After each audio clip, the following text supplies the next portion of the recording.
Chalo, very good morning to all of you and welcome back. Maybe today is the last online class. At least this is what I feel. ठीक है? क्योंकि as per announcement, I think classes are resuming offline from next week. So let's see. So therefore, we can rejoice at the fact that yes, today is the last online class, and we are doing thermodynamics. तो आज मौसम तो मस्त है, थोड़े बूंदाबांदी भी हो रहा है. So I think right time for studying heat and thermodynamics, isn't it? Chalo, in the meanwhile, there are some messages. Good morning messages. Arnav, Parth, Ansh, Bhavya, Harshit, Garv, as usual, Pranam. Aryan says, what about Friday? Harshit has asked also कि buses आएंगे या नहीं. Many queries I know. Now let's start our agenda. हम लोगों ने जो कल discuss किया था उसके हिसाब से क्या हुआ था, तो उसके हिसाब से हमने देखा कि डायटोमिक मॉलिक्यूल में क्या हुआ. डायटोमिक मॉलिक्यूल में लीनियर के 3 डिग्री ऑफ फ्रीडम और रोटेशनल के 2 डिग्री ऑफ फ्रीडम, वाइब्रेशन का 0 से लेके 2 तक. This is what we read. And then we say कि क्योंकि थोड़ी देर पहले हमने एक डिग्री ऑफ फ्रीडम का एनर्जी nRT/2 लिखा था, so therefore for each degree of freedom internal energy at delta U is equal to nR delta T/2. तो हमने क्या कर दिया ना, टोटल डेल्टा U है ना, टोटल हमने लिख दिया as number of degrees of freedom into nR delta T/2. तो हमने देखा कि डायटोमिक मॉलिक्यूल में डिग्रीज ऑफ फ्रीडम कितने होते हैं ना, 3 और 2 5. तो देयरफॉर फॉर डायटोमिक मॉलिक्यूल क्या होता है, जो डिग्री ऑफ फ्रीडम होता है वो 5 होता है ना. तो यानी 5 into R into delta T/2. फिर मैंने बोला था इनटू n भी होगा. फिर मैंने बोला था कि इस वजह से एक काम करो, ऐसे लिखो n into 5R/2 into delta T. And then I told you something कि इसका प्रूफ तो अभी नहीं दे रहा हूं मैं, बट हम लोग ड्यू कोर्स ऑफ टाइम में करेंगे. एंड दैट इज, फिर हमने Cp बोल के 5/2R को असाइन कर दिया. फिर हमने उससे Cp निकाला, फिर हमने उससे गामा निकाला. ठीक है. Now that was a quick revision of what we did for diatomic molecules. Now let's go to triatomic molecules. अगर मैं ट्रायटोमिक मॉलिक्यूल्स करता हूं, so I am now talking about triatomic molecules. ये डायटोमिक था, अब हम बात कर रहे हैं ट्रायटोमिक. देखो ट्रायटोमिक में लीनियर का तो 3 अभी भी होगा, लीनियर में तो कोई चेंज है नहीं, लेकिन रोटेशन में चेंजेस है. क्या है? तो देखो रोटेशन में चेंजेस ये है, it will depend on the type of molecule. जैसे अगर मान लो तुम लीनियर लेते हो, ये लीनियर का एग्जांपल, सपोज तुम रोटेशन में लीनियर लेते हो कार्बन डाइऑक्साइड, ट्रायटोमिक तो कार्बन डाइऑक्साइड भी. तो कार्बन डाइऑक्साइड में क्या होता है, ये कार्बन होता है, ये ऑक्सीजन होता है और ये ऑक्सीजन. तो इट्स अ लीनियर मॉलिक्यूल. लेकिन सारे मॉलिक्यूल्स ट्रायटोमिक में लीनियर नहीं होता है. जैसे अगर मैं वाटर ले लेता हूं, तो ये ऑक्सीजन, ये हाइड्रोजन और ये हाइड्रोजन, तो ये नॉन लीनियर मॉलिक्यूल है, ये हो गया नॉन लीनियर. अब देखो इस हिसाब से देखा जाए तो डिग्री ऑफ फ्रीडम जो रोटेशन का है वो 2 भी हो सकता है और वो 3 भी हो सकता है. जैसे इस केस में अगर देखोगे तो ये तो स्ट्रेट लाइन में है, so this is going to behave more like a diatomic molecule and so on. So therefore rotation में 2 भी हो सकता है और 3 भी हो सकता है. That's the change. और therefore delta U can be n 5R/2 into delta T, or delta U is equal to n 6R/2 into delta T. तो यानी जो Cv का वैल्यू होगा वो क्या होगा, तो 5R/2 भी हो सकता है और 6R/2 भी हो सकता है. So therefore Cv can be equal to 5R/2 और 6R/2. By the way, मैंने हाई टेम्परेचर तो लिया भी नहीं है ना, तो मैंने तो हाई टेम्परेचर लिया भी नहीं है अभी तक. हाई टेम्परेचर लोगे फिर तो और कहानी अलग होगा. तब तो वाइब्रेशन इसके भी हो सकता है, ये वाला बॉन्ड का भी वाइब्रेशन हो सकता है और उस वाले बॉन्ड का भी वाइब्रेशन हो सकता है. सिमिलरली इसमें भी इस वाले बॉन्ड का वाइब्रेशन हो सकता है इस वाले बॉन्ड का भी वाइब्रेशन हो सकता है और एक ऐसे वाइब्रेशन भी हो सकता है, यूं यूं, ऐसे ऐसे वाला। So therefore things become much more complicated as temperature rises. क्योंकि जैसे जैसे टेम्परेचर राइज करेंगे तो वाइब्रेशन का भी कुछ ना कुछ एडिशनल कंट्रीब्यूशंस आने लगेंगे and that makes the picture more complicated. ठीक है, तो therefore CV value in triatomic can be either 5R by 2 or 6R by 2. That means CP value can then be 7R by 2, 8R by 2 plus R, है ना? कल मैंने बताया था ना कि CP is equal to CV plus R होता है, तो हमने R ऐड कर लिया। तो जब CP भी निकल गया तो हम गामा का वैल्यू बता सकते हैं। तो गामा का वैल्यू क्या होगा? या तो 7/5 होगा, comma 8/6. Now 8/6 can be simplified as what? 4/3. So that's equal to 4/3. देखिए,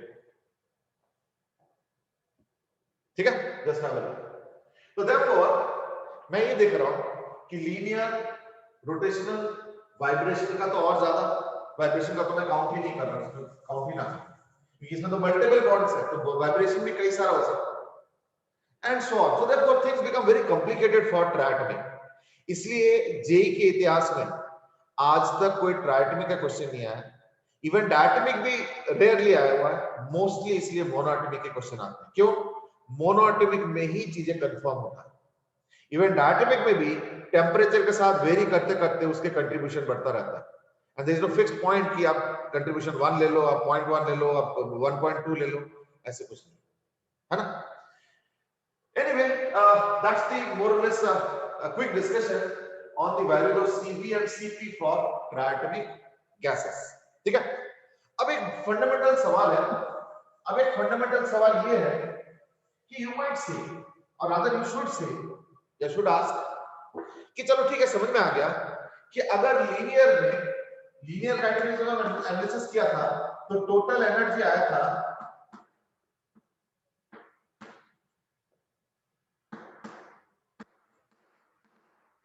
लीनियर वाले जो कंट्रीब्यूशन होता है इंटरनल एनर्जी में वो था n × 3/2r × डेल्टा t। उसका हमने इक्विपार्टीशन करके यानी for each degree of freedom the contribution to delta u is equal to n r delta t/2।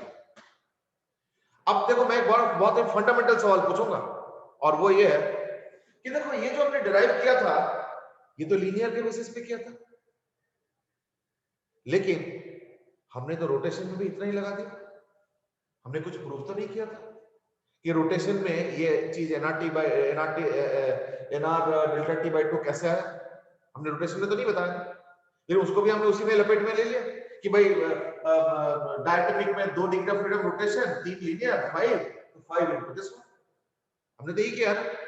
अब इसके पीछे लॉजिक क्या है ना, देखो इसके पीछे दो आर्ग्यूमेंट्स हैं। Number 1 is of course experimental and that is कि एक्सपेरिमेंट करके जब इन चीजों का कैलकुलेशन किया गया, देखा गया तो देखा गया कि ये बराबर बन रहा है अगर मैं सारे डिग्री ऑफ फ्रीडम में यही लेता हूं, जबकि हमने इस चीज का प्रूफ सिर्फ लीनियर में किया है, किसी और के लिए हमने नहीं किया, लेकिन हम देख रहे हैं कि हाँ ये काम करता है। लेकिन क्यों काम करता है उसके एक इंडिकेटिव एनालिसिस हम कर सकते हैं। कंफर्मेटरी एनालिसिस तो नहीं कर सकते हैं बाय जस्ट लॉजिक, वो तो एक्सपेरिमेंटली ही कंफर्म किया गया है, लेकिन एक इंडिकेटिव लॉजिक हम दे सकते हैं। अब जरा इमेजिन करो कैसे, एक काम करो, एक कमरे के अंदर कुछ मॉलिक्यूल्स ले लो, कुछ क्या 2-4 ले लो, 1-2 इस हाथ में ले लो, 1-2 इस हाथ में ले लो, और मॉलिक्यूल ऐसे ले लो। Let's say this is one molecule, देख लो चारों तरफ से, तो ये एक एटम हो गया, यहाँ पे एक एटम हो गया, दिस इज द बॉन्ड। ऐसे एक एटम को सपोज मॉलिक्यूल को सपोज मैंने ऐसे वॉल पे धक्का मार दिया, मतलब फेंक दिया, तो क्या होगा ना, ये मॉलिक्यूल वॉल पे जाके हिट करेंगे। लेकिन जरा सोचो, वॉल पे जब हिट करेंगे तो ऐसे भी हिट कर सकते हैं, अगर एकदम स्ट्रेट हिट करेंगे, ठीक है ना, तब तो उसी तरीके से वापस आ जाएंगे। यानी लीनियर एनर्जी लेके वॉल को हिट किया और लीनियर एनर्जी लेके ही वॉल से वापस आया, अब तो कोई रोटेशन नहीं है। लेकिन देखो ऐसे कोलिजन का तो चांस बहुत कम है, क्योंकि ज्यादातर कोलिजन कैसे होगा, कुछ ना कुछ एंगल होगा उसके अंदर, जरूरी थोड़ी कि पैरेलल टू द वॉल जाके मॉलिक्यूल हिट करे, हो सकता है थोड़ा एंगल पे जाए। देखो कैसे एंगल में कर रहा हूं, you can imagine the angle.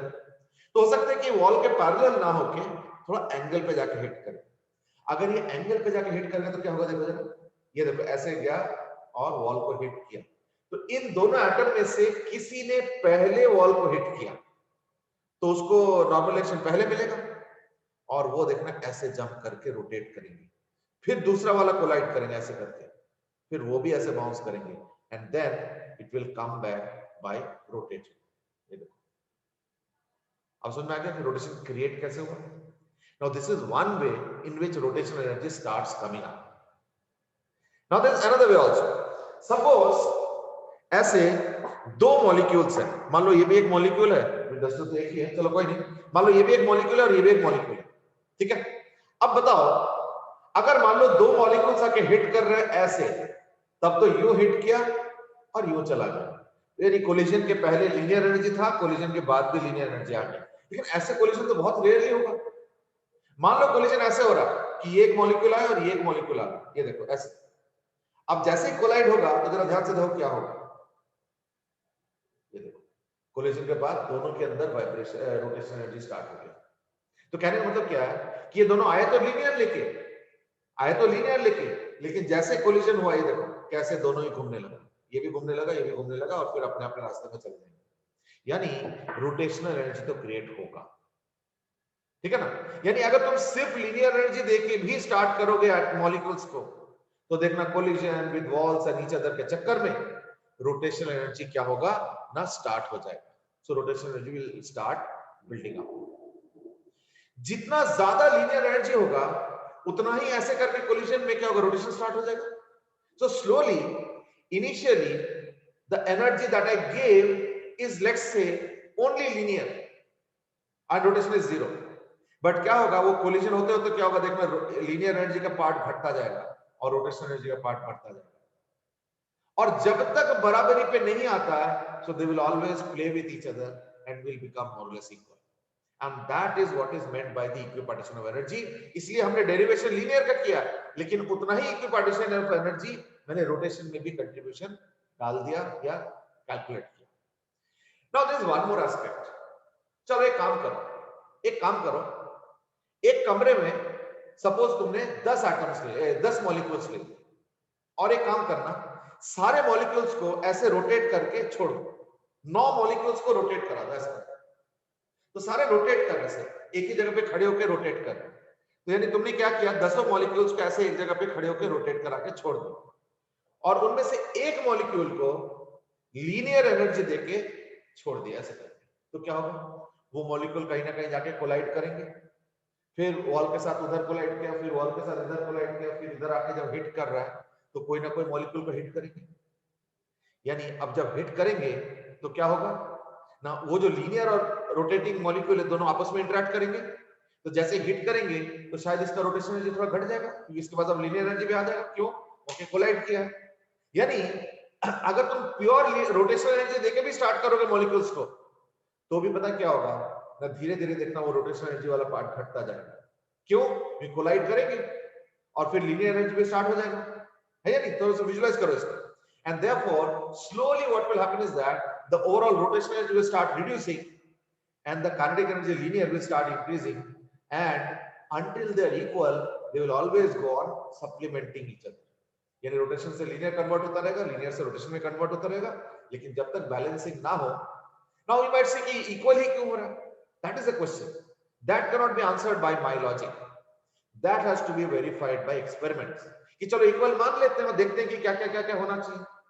अब चेक करो एक्सपेरिमेंट कि वही हो रहा है या नहीं हो रहा है, तो देखा गया कि हाँ एक्सपेरिमेंट में मोटा मोटा वही हो रहा है, और अगर मान लो नियर आइडियल गैस में करोगे तो लगभग बराबरी आता है। And that's why we finally have faith on this equipotential equipartition of energy concept. So what we are talking about is equipartition of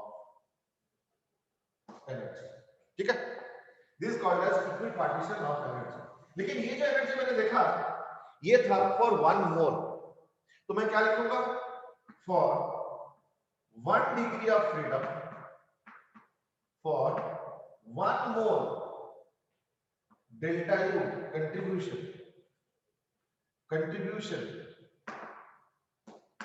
to delta U is equal to what? The N R delta T by 2. Okay. लेकिन अगर मान लो for 1 degree of freedom for 1 molecule जानना चाहते हो तो क्या हो जाएगा? Is equal to N into R by N into delta T by 2. क्यों? एवोगाड्रो नंबर से डिवाइड कर देंगे और ये जो R by N है, this R by N is called as K delta T by 2. This K is called Boltzmann constant.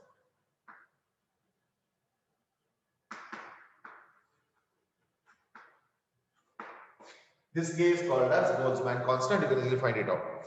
In the meanwhile, there is a question, and that is Som has asked कि vibration energy का क्या range होगा? देखो vibration energy को हम लोग दो partition imagine करते हैं, एक पोटेंशियल एनर्जी वाइब्रेशन और एक काइनेटिक एनर्जी वाइब्रेशन. तो ये 2 डिग्री ऑफ फ्रीडम इसको लेके चलते हैं, ठीक है ना? That's what we take it, ठीक है? ओके, चलो तो let's proceed now. So that was the discussion on delta U. Okay. Now today we will answer few more questions कि मैंने इस डेल्टा U के फॉर्मूला से CV कैसे असाइन कर दिया उसको. Now that is something that we will answer. But before that, we introduce to what is called as first law of thermodynamics. So let's introduce to first law of thermodynamics. ये क्या है? Now it's some kind of an energy conservation law. First law of thermodynamics is a very logical law. कैसे? First law of thermodynamics says कि मान लो मेरे पास कोई gas है और कुछ लोडिंग है. Load can be variable, load can be constant, isobaric में कांस्टेंट, वैसे वेरिएबल एटसेट्रा. और मैं इसको हीट कर रहा हूं. If I'm heating this gas, maybe by heater or by some burning and so on, we can do it in various ways. तो ये जो heat supplied होता है delta Q, ये गैस के अंदर दो तरीके से एक्सप्रेस हो सकता है. One is that maybe the delta U increases and maybe the piston goes up when the gas expands, and that leads to work done. Now that is the simple essence of what is called as first law of thermodynamics. तो क्या बोलेंगे ना, delta Q is equal to delta U plus delta W. Very logical कि जो heat मैंने दिया वो कहां गया ना. एक तो हो सकता है उसका इंटरनल एनर्जी बढ़ा है, गैस के मॉलिक्यूल्स की काइनेटिक एनर्जी है ना, हो सकता है बढ़ा. और क्या हो सकता है उसमें वर्क डन भी किया हो. So therefore, this will manifest in two different ways. Delta Q will be equal to either delta U. Okay, so delta Q will be equal to delta U plus delta W. ठीक है? So that's your first law of thermodynamics. Okay? अच्छा, अब देखो एक interesting बात क्या आ गया ना. ये तो बड़ा फंडामेंटल लॉ ऑफ थर्मोडायनामिक्स है. जैसे हम लोगों ने सॉलिड्स में या इवन लिक्विड्स में भी हमने एनर्जी कंजर्वेशन पढ़ा. तो सॉलिड में तो एनर्जी कंजर्वेशन पढ़ा, लिक्विड में हमने पढ़ा बर्नौलीज थ्योरम. सिमिलरली गैसेस में वही चीज है, एनर्जी कंजर्वेशन वाले को बोलते हैं फर्स्ट लॉ ऑफ थर्मोडायनामिक्स. हुआ क्या कि इसके बाद साइंटिस्टों के दिमाग में एक और लॉ आया, and that is a very simple and obvious law. थोड़ा ध्यान से सुनो उस law. The law says like this कि मान लो एक बॉडी ए और एक बॉडी बी सपोज इक्विलिब्रियम में. Now what do you mean by equilibrium? Means here thermal equilibrium. Now what do you mean by thermal equilibrium? A और B को अगर जोड़ोगे तो thermal equilibrium का मतलब होता है कि उसमें कोई हीट फ्लो नहीं होगा. और हमने ऑलरेडी पढ़ रखा है कि हीट फ्लो कब नहीं होगा, जब दोनों के टेम्परेचर्स बराबर होंगे. सीधी सा कंक्लूजन सर. लॉ के अंदर इतना लंबे चौड़ा कहानी नहीं है. लॉ ये कहता है कि if there are two bodies in thermal equilibrium, कौन से, लेट अस से A और B suppose are in thermal equilibrium, and let's say B in turn is suppose in thermal equilibrium with C. So let us say B is in turn thermal equilibrium with C. The law says कि अगर ऐसे होगा, in that case ए और सी भी thermal equilibrium में होंगे. Now is it so obvious? So what is the law? Law says that if A and B are in thermal equilibrium and B and C are in thermal equilibrium, then A and C will also be in thermal equilibrium. Now that's obvious. क्योंकि अगर A और B thermal equilibrium पे है, इसका मतलब A और B same temperature पे है. और अगर B और C थर्मल इक्विलिब्रियम पे है, यानी B और C सेम टेम्परेचर में है, तो ऑब्वियसली फिर A और C तो थर्मल इक्विलिब्रियम में हो गए. नहीं बट इसके लॉ के बताने की क्या जरूरत है, तो ऑब्वियस है ना. देखो दुनिया में कोई भी चीज ऑब्वियस नहीं है. ठीक है ना, हर चीज को एक लॉ के अंदर बाइंड करना पड़ता है. जैसे अगर एक बड़ा कंटेनर है और एक छोटा कंटेनर है मान लो, और मान लो वाटर सेम लेवल पे है, तो यहां पे पानी ज्यादा है और यहां पे पानी कम है, पर क्या फ्लो हो रहा है? नहीं हो रहा है. तो अगर मैं लॉ बनाऊंगा कि जिसमें ज्यादा पानी है और जिसमें कम पानी है, तो ज्यादा वाले में से कम में चला जाएगा, ये तो नहीं हो रहा है. बट कुछ हद तक देखा जाए तो थोड़ा सा ऑब्वियस तो लगता होगा कि इसके पास ज्यादा है, इसके पास कम है, तो ज्यादा वाले से कम में चला गया. अब कईयों को हो सकता है कि जिसको मान लो फिजिक्स, जिन्होंने मान लो फिजिक्स नहीं पढ़ा, मान लो 10th के बाद कभी कोई फिजिक्स नहीं पढ़ा किसी ने, तो उसको तो ये सब प्रेशर वेशर के लॉज नहीं पता होगा, एचरोजी वगैरह नहीं पता होगा. तो उनके दिमाग में तो यही ऑब्वियस है ना कि अगर किसी में ज्यादा कंटेनर में पानी है और किसी में कम है, और अगर उनको जोड़ दो तो ज्यादा वाले में से कम में चला जाएगा. उसके लिए तो ये ऑब्वियस है. लेकिन ये तो है नहीं, ये तो गलत है ना, क्योंकि law is not of volume, law is of altitude यानी प्रेशर. ये ना असली लॉ है. तो देयरफॉर कई बार कुछ चीजें ऑब्वियस लगता होगा, बट जरूरी नहीं कि वो होता भी होगा. तो therefore anything that happens has to be bound by some law, and that is what the law of thermal equilibrium is. So you might find it very obvious, but even obvious needs a statement. क्योंकि कईयों को ये obvious लगता होगा कि पानी तो यहां से वहां जाएगा. क्योंकि आज तुमको obvious नहीं लग रहा है, that's because you have read the topic. But जो मान लो फिजिक्स कभी नहीं पढ़ा आफ्टर 10th, उनके साथ ट्राई करके देखना कि एक बाल्टी में पानी है और एक ट्यूब में पानी है, तो बताओ पानी कहां से कहां जाएगा. पूछ के देखना. I'm sure you will find out many of them getting convinced कि बाल्टी में से ट्यूब में चला जाएगा. कईयों को देखना कन्विंसिंग लगेगा. So therefore I was repeating that only, that everything is a law and has to be stated. I know this is obvious to you right now.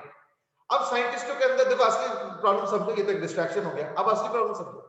अब साइंटिस्टों को लगा कि ये तो कुछ ज्यादा ही फंडामेंटल है, in fact much more fundamental than this. और साइंटिस्टों ने तब तक ये लॉ ऑलरेडी बता दिए थे. तो first law of thermodynamics was existing. ये दिमाग में बाद में आया कि इसको भी एक लॉ की तरह हमें पेश करना है, यहां हमें प्रेजेंट करना है. अब क्या करें? या तो इसको सेकंड लॉ ऑफ थर्मोडायनामिक्स बताओ, लेकिन ये ज्यादा फंडामेंटल है, ये कम फंडामेंटल है. अब क्या करें? तो साइंटिस्ट ने बोला देखो फर्स्ट लॉ तो बुक हो चुका है, उसके पहले अगर रखना है कोई चीज यानी और ज्यादा फंडामेंटल, इसलिए उससे पहले होना चाहिए. तो क्या बोला जाए?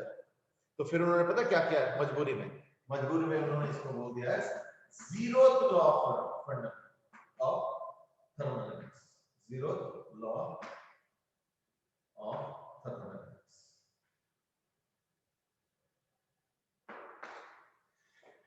वैसे थोड़ा सा फाइनली सोचा जाए कि मान लो अगर इससे भी फंडामेंटल लॉ अगर कोई डिस्कवर हुआ होता, तो वो लोग क्या करते थे कि -1th लॉ ऑफ थर्मोडायनामिक्स, यही चारा बच गया था, है ना.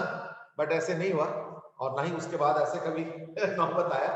बट यस, जब ये वाला लॉ आया तो साइंटिस्ट को बड़ा परेशानी होगी, इसको स्टेटमेंट कैसे दे, कहां पे प्लेस करे. तो चलो एनीवे ये फर्स्ट लॉ हो गया तो बुक, तो उन्होंने इसको जीरोथ लॉ कह दिया. ठीक है. So that was the situation. अभी चलो anyway, now Dhruv Sharma is asked, Chris says कि इस लॉ फर्स्ट लॉ का समराइज कर दो. बेटे फर्स्ट लॉ जो है ना समराइज ना भी करूंगा तो भी चलेगा. क्यों? क्योंकि बहुत ऑब्वियस है कि अगर गैस को हीट करोगे तो उस हीट का कुछ पार्ट गैस को गर्म कर देता है, यानी गैस का इंटरनल एनर्जी बढ़ाता है, और कुछ पार्ट गैस को वर्क डन करने में मदद करता है.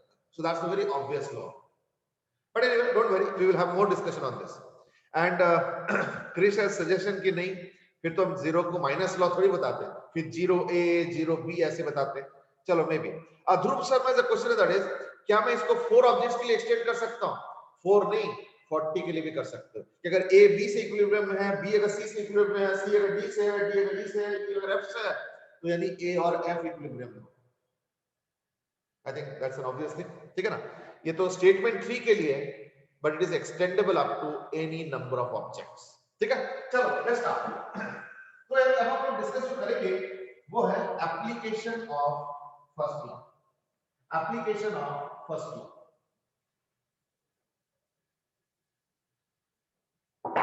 यानी एप्लीकेशन ऑफ फर्स्ट लॉ क्या है? Number 1 is in isochoric process. Number 1 is in isochoric process. तो देखते हैं कि आइसोकोरिक प्रोसेस में इसको कैसे अप्लाई किया जाता है. ठीक है ना? तो आइसोकोरिक प्रोसेस में हमें पता है कि delta V is equal to 0, that means delta W is equal to 0. हमें मालूम है. तो देयरफॉर डेल्टा Q जो है that is equal to delta U plus delta W. अब डेल्टा W तो 0 है, that means delta Q is equal to delta U. By the way, हम लोगों ने हीटिंग के बारे में डिस्कशन ऑलरेडी कर रखा है, और उसमें हमने देखा था कि delta Q in isochoric process जिसमें कांस्टेंट वॉल्यूम होता है वो क्या होता है. But we know that delta Q is equal to NCV delta T. Isochoric में तो यही होता है, NCV डेल्टा T. तो therefore delta U is equal to NCV delta T. And you know what, ये जो डेल्टा U है, अब ये universal formula for any process. Now you might say, लेकिन डेल्टा U जो हमने अभी डिराइव किया एनसीवी डेल्टा T, ये तो हमने आइसोकोरिक के लिए किया, हमने यूनिवर्सल हर प्रोसेस के लिए तो किया नहीं ना. इसमें एक चीज थोड़ा समझो, what is delta U really? Delta U is the sum of potential and kinetic energy of the molecules, जिसमें से पोटेंशियल इज नेग्लिजिबल क्योंकि आइडियल गैस है, तो यानी it's only the kinetic energy of molecules. ये तो हो गया फर्स्ट कंक्लूजन. दूसरी बात, एक चीज बताओ जरा मुझे कि एक मॉलिक्यूल यहां से यहां मूव कर रहे हैं तो उसके पास काइनेटिक एनर्जी है, मैं उसी का कैलकुलेट करना. इस मॉलिक्यूल को क्या पता कि मैंने ओवरऑल गैस को कांस्टेंट प्रेशर पे रखा है, या एडियाबैटिक मोड में रखा है, या आइसोथर्मल मोड में रखा है, या किसी और हजारों लाखों करोड़ों में से एक मोड में रखा है. उस मॉलिक्यूल को उसके बारे में क्या पता? कुछ नहीं पता. उस मॉलिक्यूल को बस इतना मालूम है कि मैं एक डायटोमिक मॉलिक्यूल हूं, तो देयरफॉर मेरे पास रोटेशन एनर्जी भी होगा, मेरे पास लीनियर एनर्जी भी होगा, है ना, एंड देयरफॉर मेरे पास इतना टोटल एवरेज एनर्जी होगा. सी, ट्राई टू अंडरस्टैंड. यानी इंटरनल एनर्जी एक ऐसी चीज है जो कि एक मॉलिक्यूलर लेवल का एनर्जी है, और जब एक मॉलिक्यूल मूव कर रहे हैं तो उसके पास लीनियर काइनेटिक एनर्जी है, और अगर घूम रहा है तो उसके पास रोटेशनल काइनेटिक एनर्जी है. This molecule does not even know whether the entire gas, the container, is under isothermal mode or isobaric mode or isoporic mode or whatever. है या नहीं? तो therefore ये जो है ना हम लोग लगा रहे हैं delta Q is equal to delta U plus delta W. ये लॉ है. अब उसको जब आइसोकोरिक में लगा रहे हैं तो डेल्टा U का फॉर्मूला ही आ गया. लेकिन क्योंकि internal energy of the molecules just simply does not matter as far as the process is concerned. Internal energy किस पे डिपेंड करेगा फिर? Only two things: type of gas and the temperature. I mean, number most obvious है, type of gas and temperature. So therefore, remember, delta U is independent of path.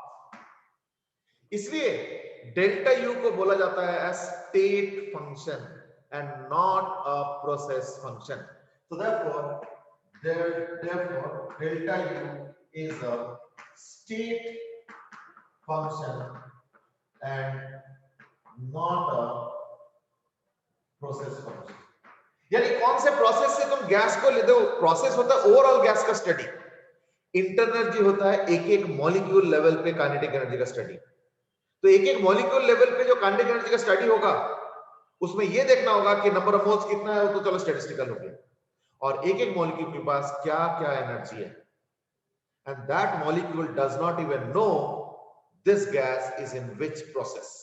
That's why I said delta U is a state function, यानी किस पे depend करेगा? So delta U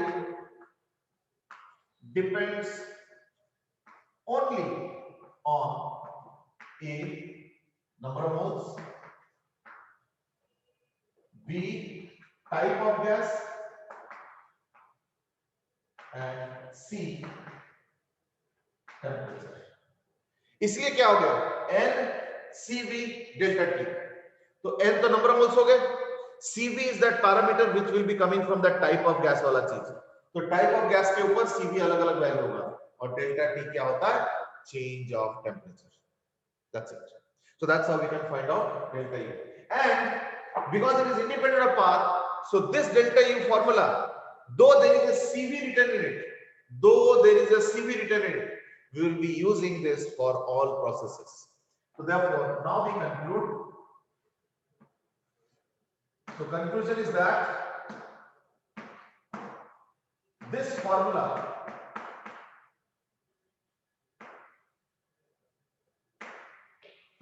of delta U, though derived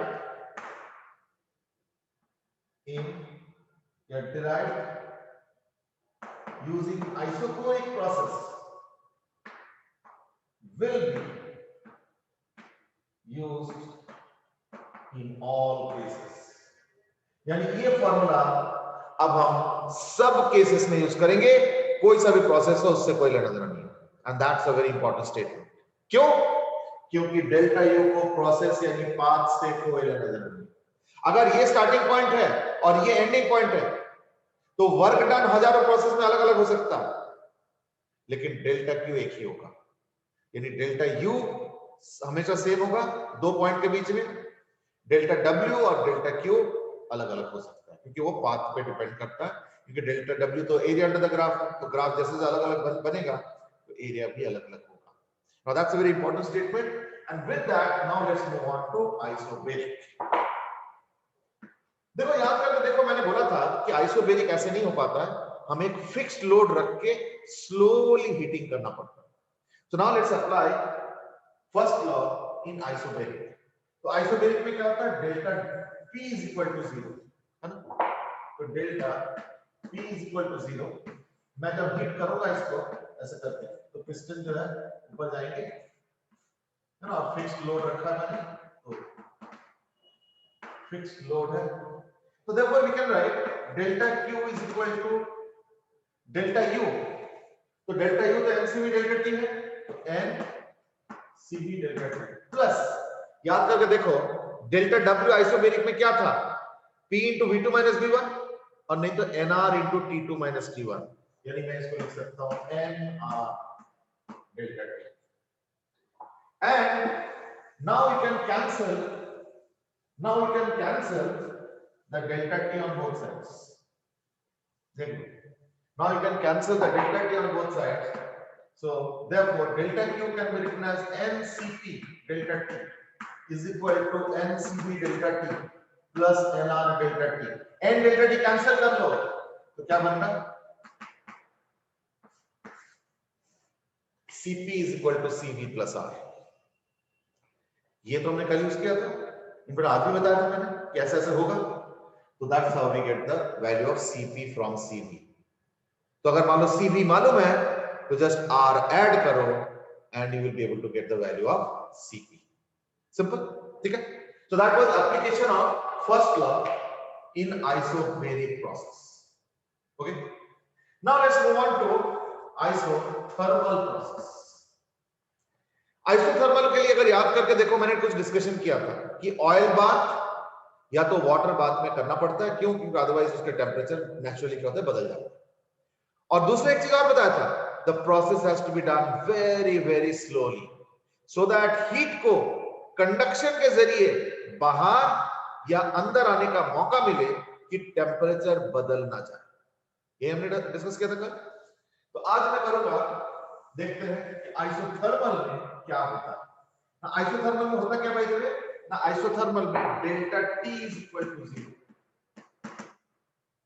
तो मैं gas को variable load है ये, और फिर वाटर बाथ अगर याद है वो सब चीजें रख के, तो मैं मान लो इसको मैं हीट कर रहा हूँ गैस जो भी, तो we know delta Q is equal to delta U plus delta W.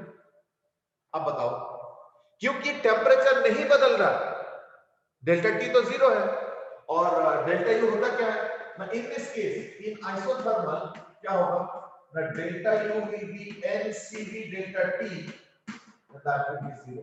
क्यों भाई, टेम्परेचर तो बदल नहीं रहा। तो अगर टेम्परेचर नहीं बदल रहा, इसका मतलब इंटरनल एनर्जी क्या होगा, नहीं बदलेगा, तो यानी डेल्टा यू क्या होगा, 0 होगा। Got it? तो अब मैं इसको लिख दूंगा, तो delta Q is equal to delta U तो 0 हो गया, is equal to delta W. You know what, let's go back and revisit the role of thermodynamics. Thermodynamics से ही हम लोग ये जितने भी आज के दिन में गाड़ियां चल रहे हैं, except for solar and electric वाला, सारे थर्मोडायनेमिक्स पे चल रहे हैं। जितने भी डीजल ट्रेन चल रहे हैं ट्रैक्स पे, वो सारे थर्मोडायनेमिक्स पे चल रहे हैं। जितने भी इंजन चल रहे हैं जिसमें पेट्रोल डीजल वगैरह ये सब यूज करके, सीएनजी वगैरह यूज करके, बर्न करके कुछ ना कुछ चल रहा है, ये सारे थर्मोडायनेमिक्स को यूज कर रहे हैं। So let's understand in brief what is the role of thermodynamics. Thermodynamics का रोल पता क्या होता है, मोस्टली यही होता है कि तुम उसको हीट दो सिस्टम को, और सिस्टम इन रिटर्न तुमको वर्क डन देंगे, और उस वर्क डन को तुम यूज करो गाड़ी चलाने में, हवाई जहाज उड़ाने में, या इंजन रन करने में, या व्हाटएवर लोकोमोशन में, या जैसे भी यूज करना। So let's understand in deeply ki what am I doing with thermodynamics. In thermodynamics, mainly we supply heat by burning fuel or whatever, and in return get work done. That's the brief statement of the role of thermodynamics mostly. और भी है, but अभी फिलहाल तो यही है। इसमें से कई सारे प्रोसेसेस हैं, लेकिन जरा ये प्रोसेस देखो, this is the only process, so remember this is the only process where the entire heat that you have supplied, under ideal conditions of course, where the entire heat that you have supplied, you are able to get work done from it. This is the only process. बाकियों में क्या होता है, बाकियों में ये होता है कि तुमने 100 जूल हीट दिया, 20 जूल तो लग गया उसके इंटरनल भी चेंज करने में, और 80 जूल का वर्क डन मिल गया। बाकियों में ऐसे ही होता है in general. This is the only process in which 100% of the heat given you can get out as work done. यानी सबसे ज्यादा thermodynamically फायदेमंद प्रोसेस यही होता है हम लोग के लिए। So therefore in this entire heat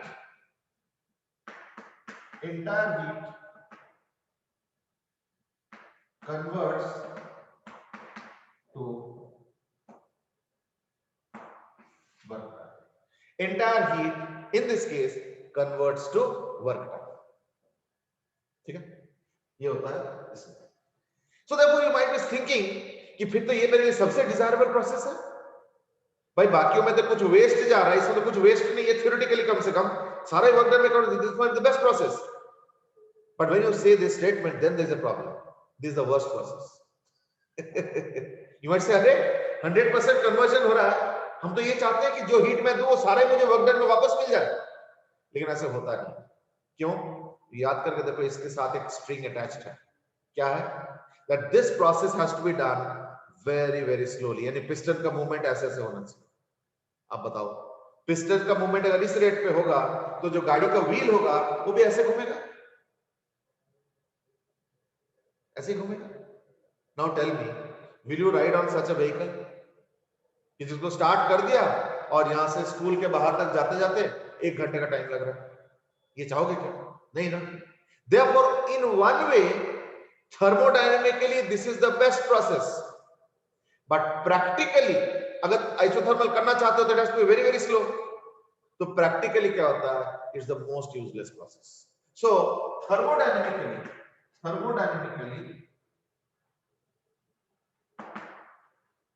ठीक है ना, this is the best process, but due to extreme slow process, it is not so useful. यानी ये इतना ज्यादा स्लो है, इसका कुछ खास फायदा नहीं, ठीक है। क्रिशेस ask exactly the same question कि फिर तो सारा प्रोसेस आइसोथर्मल कर दो इंजन में। जी नहीं, आइसोथर्मल करने का कोई फायदा नहीं, as I said, because of this reason, ठीक है।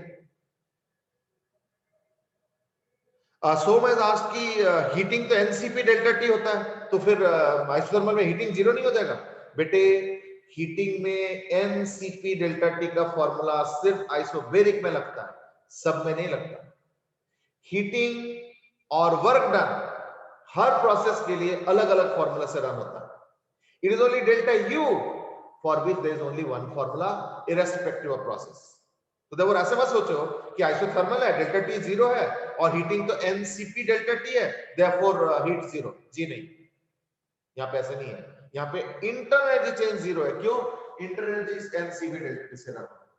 एनसीपी डेल्टा टी फॉर्मूला यहाँ पे चलता ही नहीं है, वो सिर्फ और सिर्फ आइसोबेरिक में चलेगा। So therefore don't mix up the formula. Anyway, that was about your isothermal. ठीक है?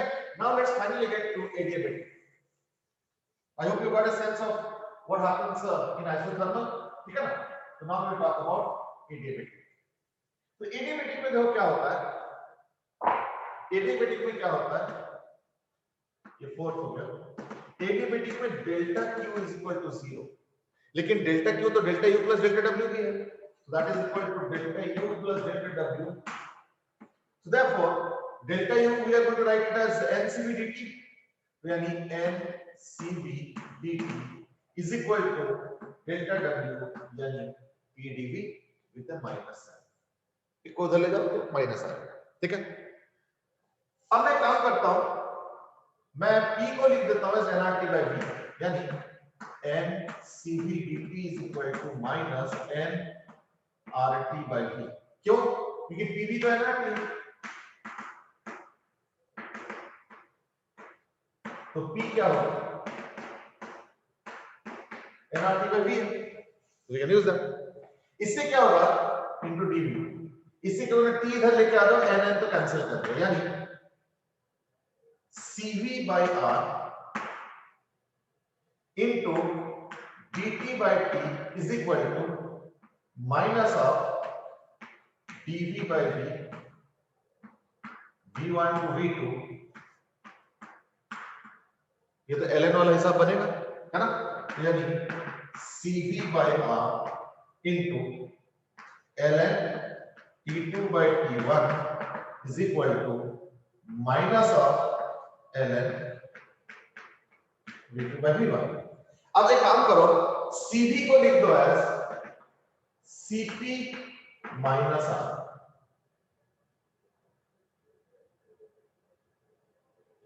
ठीक है ना?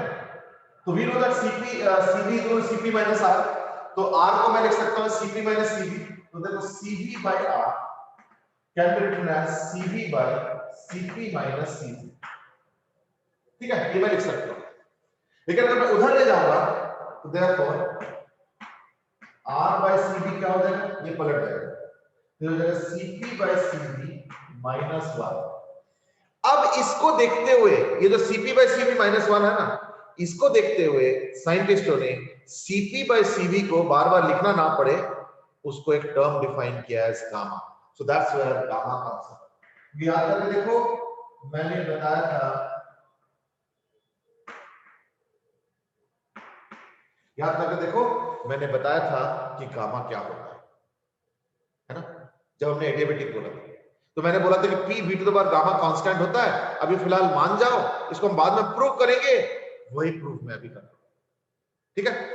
In the meanwhile, there is some question, it seems that is from Aryan, and that is in PdV, do we take external pressure or gas pressure? बेटे PdV का जो work done होता है, याद करके देखो, मैंने बोला था फिजिक्स में वर्क डन मतलब होता है सिर्फ work done by gas, and when I say by gas it means gas pressure. It is gas pressure, not external pressure. इसलिए जो रिवर्सिबल वर्क डन होता है, जो कि हम लोग के सिलेबस में, that is gas pressure into dV का इंटीग्रेशन, ठीक है ना? That's all. तो अब एक काम करता हूँ, CV बाई आर को उधर हो जाएगा तो R बाई CV, तो R बाई CV क्या है ना, गामा माइनस 1, यानी ln T2 by T1 is equal to minus of gamma minus 1, या एक काम करो गामा माइनस 1 हटा ln V1 बाई V2। वो माइनस हट गया क्यों, V2 को V1 को मैंने ऊपर नीचे कर दिया तो इसलिए माइनस हट गया, और यहाँ पे ये जो R बाई CV था है ना, CV बाई R था तो उसको ले गया तो गामा माइनस 1 हो गया, मैंने उसका डेरिवेशन वहां कर रखा।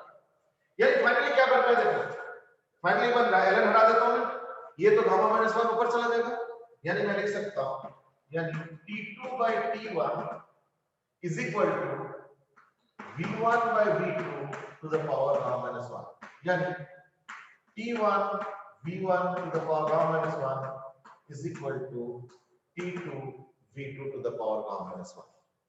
इससे क्या मतलब होता है, इसका मतलब ये हो गया कि T V to the power gamma minus 1 is equal to constant. देख लो, so T V to the power gamma minus 1 is equal to constant। अब एक काम करो, T को लिख दो as, so we can write T as PV by NR। तो एक काम करो, इसका मतलब PV by NR into V to the power gamma by V, V to the power gamma minus 1 को ऐसे लिख लो is equal to constant। तो देखो V और V cancel, तो PV to the power gamma क्या हो गया, NR into constant, so that is another constant, यानी एक और मिल गया PV to the power gamma is equal to,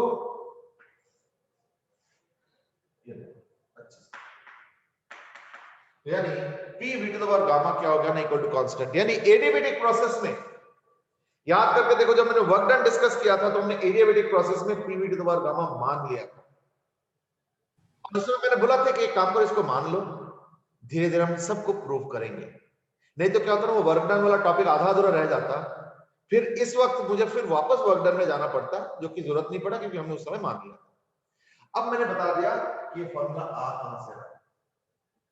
तो एडियाबैटिक प्रोसेस के लिए देखो PV is equal to NRT तो यूनिवर्सल है, जो कि हर केस में काम करेगा, लेकिन एक एक प्रोसेस के अपने अपने यूनिक फॉर्मूला भी है। एडियाबैटिक वाला जो यूनिक फॉर्मूला है वो है TV to the power gamma minus 1 is constant and PV to the power gamma is equal to constant। तो उस दिन मैंने ऐसे ही लिख दिया था, आज मैंने प्रूफ भी कर दिया कि ये कहां से आता है। ठीक है, please have a look. Okay, एक बार देख लो अच्छे से, और इसके बाद प्रूफ एक बार, this was actually major milestone, क्योंकि अब ना जाके धीरे धीरे सारे टॉपिक्स आपस में कनेक्ट होने लगे।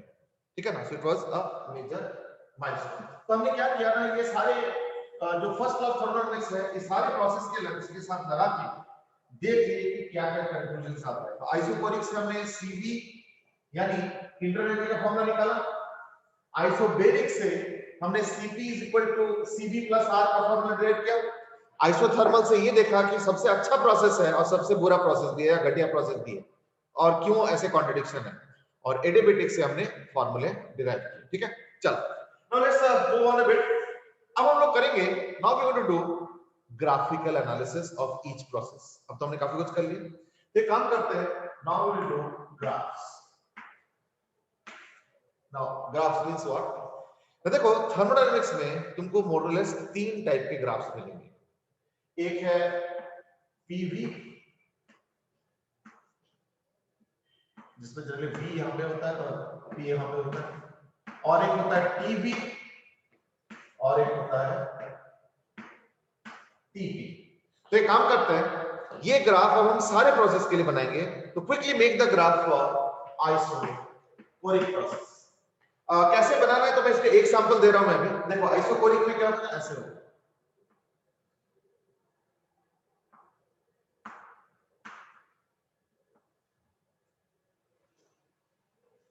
ठीक है, 1 से लेके 2, दिस इज आइसोकोरिक। फाइन, अब इसी के कॉरेस्पॉन्डिंग ये भी बनाना है, तो आइसोकोरिक में तो वॉल्यूम कांस्टेंट, तो ये भी ऐसे ही होगा। अभी बताओ ऊपर वाला पॉइंट 1 होगा या नीचे वाला पॉइंट 1 होगा, ये डिसाइड करना। कैसे डिसाइड करेंगे, तो वो ये है कि देखो यहां पे प्रेशर कम है और हमें पता है कि T is equal to PV by NR, तो वॉल्यूम तो हर जगह सेम है, वॉल्यूम तो हर जगह सेम है, तो NR भी हर जगह सेम है, यानी प्रेशर ज्यादा मतलब टेम्परेचर ज्यादा, तो इसका मतलब ये हुआ कि प्रेशर अगर ज्यादा होगा तो टेम्परेचर ज्यादा होगा। तो यहाँ पे 2 में ज्यादा प्रेशर है, यानी 2 में ज्यादा टेम्परेचर भी होगा, तो therefore this has to be 2 and this has to be 1, और ये ऐसे हो जाएगा। ठीक है, थर्ड एंड लास्ट ग्राफ। इस तरह से मुझे ये भी पता चल रहा है कि आइसोकोरिक है, यानी V is equal to constant, so therefore P by T is also what not equal to constant। क्यों? क्योंकि P by T क्या होगा ना, also P by T is equal to NR by V, and that is equal to constant, so therefore P by T is what a constant, यानी P1 by T1 is equal to P2 by 2। इसका मतलब क्या हुआ कि isochoric process में Pv जो है ना तो चलेगा ही चलेगा, साथ में ये भी चलेगा, P1 by T1 is equal to P2 by T। देखो ये सारा ना आपस में सब कनेक्टेड है, so let's quickly go through it। क्योंकि P प्रोपोर्शनल टू T है, तो therefore इसका जो ग्राफ बनेगा वो ऐसे बनेगा, और अगर मैं इसको एक्सटेंड करता हूं तो ये ओरिजिन से पास होगा, अगर मैं इसको एक्सटेंड करता हूं तो ओरिजिन से पास होगा। अब बहुत आसान है, क्यों? क्योंकि प्रेशर 1 में कम है 2 में ज्यादा है, तो 1 में कम है 2 में ज्यादा है, ये हो गया 1, ये हो गया 2, so that's how we can easily draw the graph. ठीक है, एक बार चेक कर लो, तो 1 से लेके 2, दैट्स द ग्राफ। अब मैं काम करता हूं, ये तो हो गया आइसोकोरिक, अब यही चीज अब तुमको आइसोबेरिक के लिए बनाना है, तो now draw the 3 graphs for isobaric. तो आइसोबेरिक के लिए ये खुद ही बना लो, अपने आप ट्राई करो। अब होंगे पोल नहीं पोल नहीं, आज तो मैं चाह रहा हूं कि चीज खत्म हो जाए, है ना, बस तो टाइम है, बट फिर भी थोड़ा सा प्रैक्टिस भी कर लेंगे, 1-2 क्लास तो मुझे क्वेश्चन कराने में लग जाएगा ठीक है, इसलिए जो है मैं चाहता हूं कि थोड़ा प्रैक्टिस के लिए। चलो लेट्स स्टार्ट। तो इस बार प्रेशर कांस्टेंट है, तो इसके ग्राफ पहला वाला तो याद है, तो मैं इसको 1 ले लेता हूं, इसको 2 ले लेता हूं। मैं इसको 1 लेता हूं, इसको 2 लेता हूं, तो क्या दिक्कत है? कोई दिक्कत नहीं है, मैंने जो ग्राफ बनाया वो एक्सपेंशन का बनाया। अगर तुम 1 इधर लेते हो 2 इधर लेते हो, यानी 1 इधर लेते हो 2 इधर लेते हो, यानी तुम कंप्रेशन का ग्राफ बना रहे हो, कोई दिक्कत नहीं, एक का मालूम है तो दूसरे का भी मालूम है, ऐसे कोई प्रॉब्लम नहीं है। ठीक है, अच्छा क्योंकि प्रेशर कांस्टेंट है तो देयरफॉर ये वाला ग्राफ तो ऐसा है। ठीक है, अब हमें देखना पड़ेगा बाकी ग्राफ्स, तो कैसे देखेंगे ना, प्रेशर कांस्टेंट है तो Pv इक्वल टू nRT, यानी मैं लिख सकता हूं V by T is equal to nR by T is equal to constant। इसका मतलब क्या होगा, इसका मतलब ये हो गया कि V1 by T1 is equal to V2 by T। Not only that, if V increases T also increases, यानी वॉल्यूम अगर बढ़ेगा तो टेम्परेचर बढ़ेगा। इसका फायदा कैसे उठाऊंगा, देखो यहां वॉल्यूम कम है, यहां वॉल्यूम ज्यादा है, 1 में वॉल्यूम कम 2 में वॉल्यूम ज्यादा, इसका मतलब 1 में टेम्परेचर कम 2 में ज्यादा, इसका फायदा मुझे यहां पे मिल रहा है। कैसे? ये देखो 1 में टेम्परेचर कम 2 में ज्यादा, this is 1 this is 2 and this is how it happens.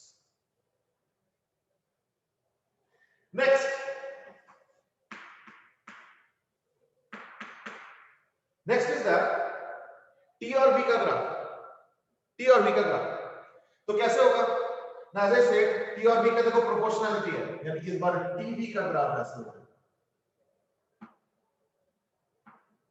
और अगर मैं इसको पीछे करता हूं तो देखो ऐसा होता है। ठीक है, अच्छा 1 में कम टेम्परेचर 2 में ज्यादा टेम्परेचर, 1 में कम टेम्परेचर 2 में ज्यादा temperature, so the graph is obvious now, this is 1 and 2। Simple है। चलो ध्रुव has asked कि कल क्लासेस होंगे क्या? नहीं कल तो क्लासेस नहीं होंगे, कल तो तुम लोग का टेस्ट है ना फिजिकल एजुकेशन का जो पेपर बीच में कैंसिल हुआ था वो कल है, कल फ्राइडे है ना, हाँ कल है, तो देयरफॉर कल कोई क्लास नहीं होगा। ठीक है, तो ये आइसोबेरिक हो गया। अब एक काम करो, आइसोथर्मल ड्रॉ करो, आइसोथर्मल के लिए ड्रॉ करो, तो I am giving you some time to draw, quickly draw. Isothermal में देखो क्या होगा, P is equal to constant, क्योंकि nRT कांस्टेंट है। So therefore PV is equal to constant, यानी pressure is inversely proportional to volume, यानी P1 V1 is equal to P2 V2। ये मैं लिख सकता हूं। अच्छा, क्योंकि इनवर्सली प्रोपोर्शनल टू वॉल्यूम है तो देयरफॉर ये बदल गया, ये भी अलग हो जाएगा और ये भी अलग हो जाएगा, लेकिन क्योंकि टेम्परेचर कांस्टेंट है तो देयरफॉर एक ग्राफ तो ये होगा और ये वाला ग्राफ भी ऐसे होगा, ठीक है। क्योंकि pressure constant, pressure inversely proportional to volume तो है rectangular hyperbola, so therefore this graph will be rectangular hyperbola, ठीक है। तो यानी ये ग्राफ ऐसे होगा। तो let's call this as 1 and this as 2। Let's draw a expansion graph. उल्टा भी कर सकते हो, कोई दिक्कत नहीं। देखो 1 में प्रेशर कम, सॉरी 1 में प्रेशर ज्यादा, 2 में प्रेशर कम, या तो ये भी देख सकते हो कि 1 में वॉल्यूम कम, 2 में ज्यादा। तो देखो 1 में वॉल्यूम कम, 2 में ज्यादा, तो यानी ये हो गया 1, ये हो गया 2। प्रेशर का क्या हो रहा है, 1 में ज्यादा है और 2 में कम प्रेशर है, तो यानी 1 में ज्यादा होगा, 2 में कम, यानी इसका उल्टा हो गया, 1 में इधर और 2 इधर है, और ये ग्राफ ऐसे आ रहा है, यानी इस तरफ अंदर की तरफ आ रहा है, उल्टा हो गया। बाकी तो सब अभी तक रूटीन चल रहा था, ये थोड़ा सा उल्टा है, ठीक है। सो दैट्स वन चेंज, और other I should say one more change, ठीक है। Now those are the 3 graphs, isothermal, lastly adiabatic। Now this is more detailed है, तो adiabatic को अच्छे से करना पड़ेगा। adiabatic का देखो क्या होगा ना, Q is equal to constant है, यानी delta Q is equal to 0, ठीक है। Quickly go ahead and draw the graphs for all the 3। अब स्टार्ट करो, फटाफट जल्दी करो।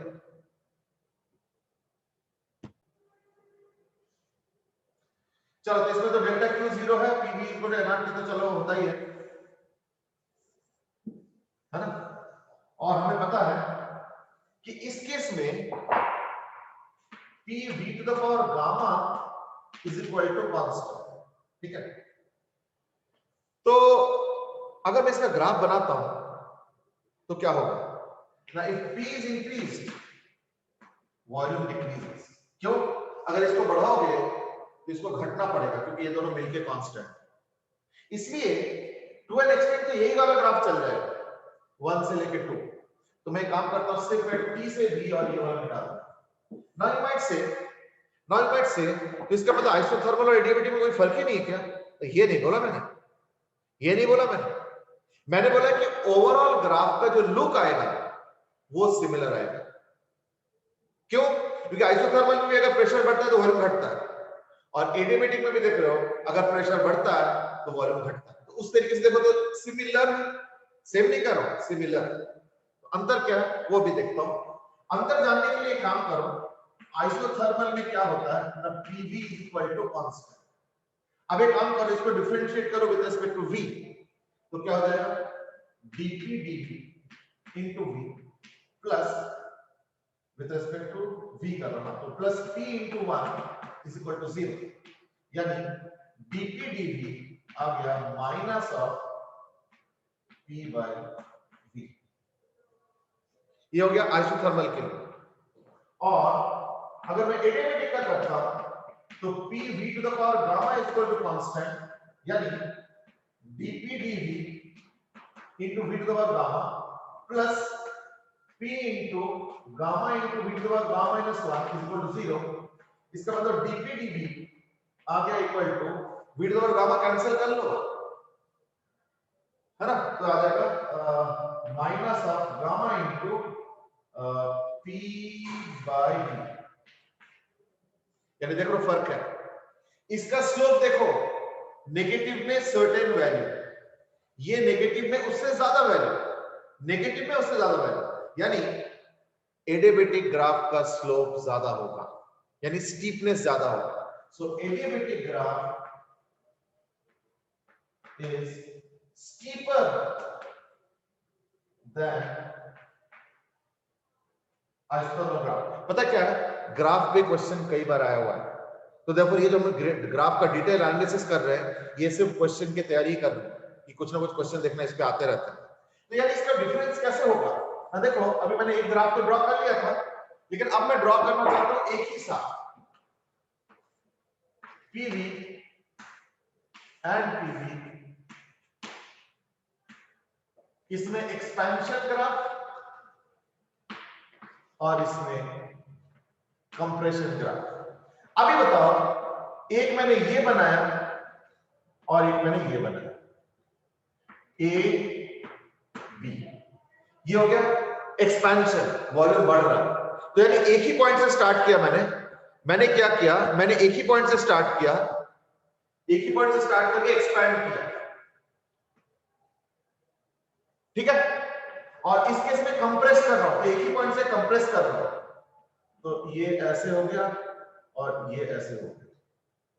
तो इसमें भी ए कंप्रेशन है ना, ये ए है और ये बी है, ठीक है। अब मैं फाइनली एक पोल करा सकता हूं, करो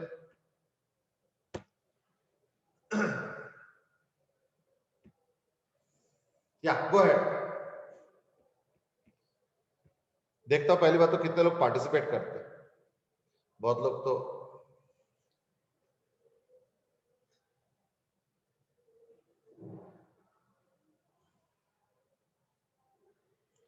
मैंने अभी फिलहाल सिर्फ इस वाले ग्राफ का पूछा है, ये एक्सपेंशन वाले ग्राफ का।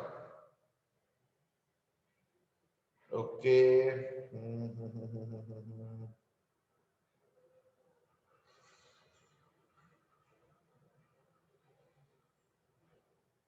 चलो ठीक है, answer is on expected lines, लेकिन जितना मैं एरर सोच रहा था उससे थोड़ा ज्यादा है ना, तो that was little bad, but anyway कोई बात नहीं, everything is a learning process, तो we will learn from this also.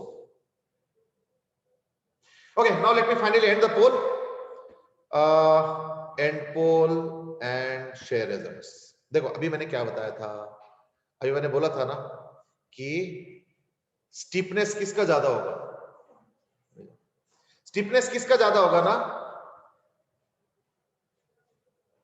Steepness किसका ज्यादा होगा ना, एडियाबेटिक का ज्यादा होगा, है ना।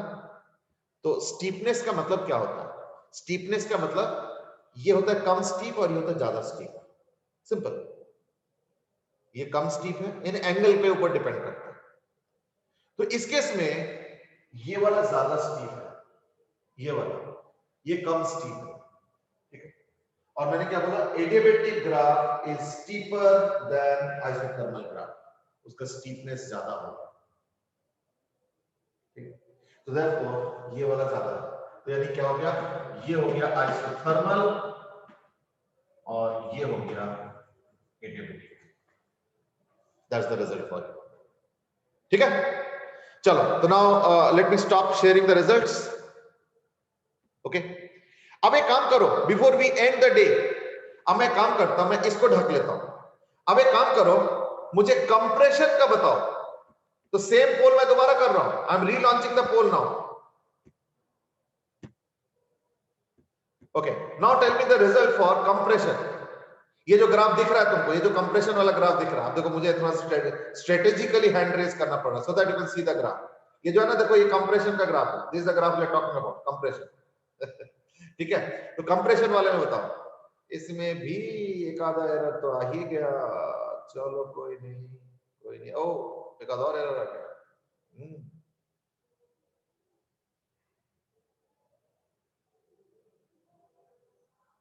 आई थिंक दिस बेटर, ओ एक आधा और आ गया, मतलब बिना एरर का तो नहीं हो सकता है चलो कोई बात नहीं,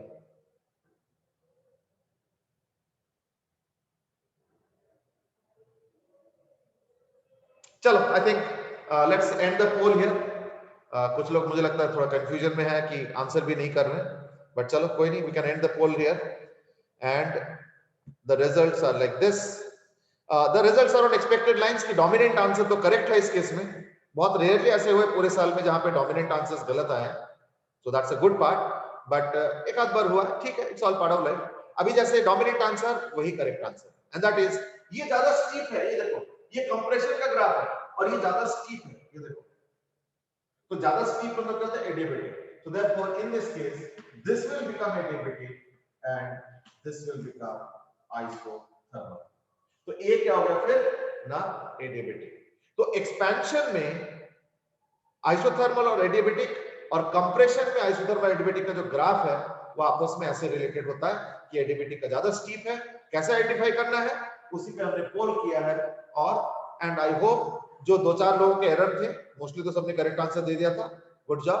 पर जो दो चार लोगों के एरर आए थे तो कोई बात नहीं, I hope you have learn from the your analysis कि कहां पे मिस्टेक हुआ था and you must have now corrected your thoughts. ठीक है, चलो आज के लिए इतना ही करते हैं क्योंकि आज इतना ही टाइम है, जस्ट इन टाइम इनफैक्ट। तो अब जो है ना एक दो ग्राफ जो बच गया टीवी और टीपी, ये हम लोग कल कर लेंगे खत्म, क्योंकि ग्राफ इसका पूरा करना है। ठीक है, और उसके बाद हम लोग कुछ साइकिल्स के बारे में बात करेंगे। तो I hope by tomorrow will be mostly over, और एक दो क्वेश्चन और दो चार क्वेश्चन कर लेंगे। टुमारो तो क्लास नहीं है खैर, Monday it will mostly over, but we will do some more questions maybe on Tuesday also. ठीक है, चलो आज के लिए इतना ही। Have a great day and tomorrow Thank you, sir. Mind you, so tomorrow no class. चलो bye bye, and as usual have a nice if the weather is so fantastic, so have a nice cool day.